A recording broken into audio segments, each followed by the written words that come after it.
Welcome to the Tech Egg. Don't get scrambled. Enjoy the video. You start by confirming prerequisites.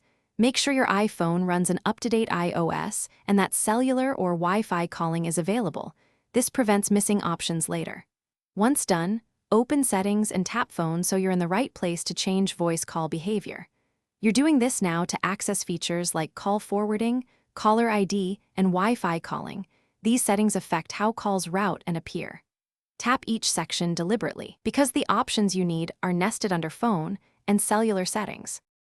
Now modify routing and features. Enable Wi-Fi calling to use internet when cellular is weak, and provide an emergency address if asked because carriers require it.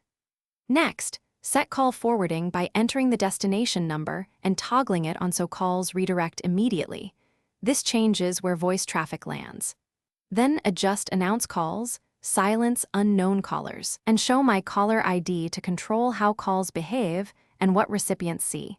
These choices shape privacy and convenience. Finish by verifying changes. Make a test call to confirm forwarding, Wi-Fi calling, and caller ID behave as expected. Once done, restart your iPhone to ensure network settings apply cleanly. This often resolves transient issues. If a call won't go through, toggle airplane mode briefly, wait 5 seconds, and reconnect. This resets radios without deep troubleshooting. If problems persist, contact your carrier because some features require service-side activation.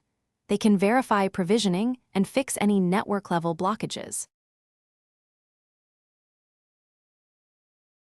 Thanks for watching. Consider subscribing if I helped unscramble your problems.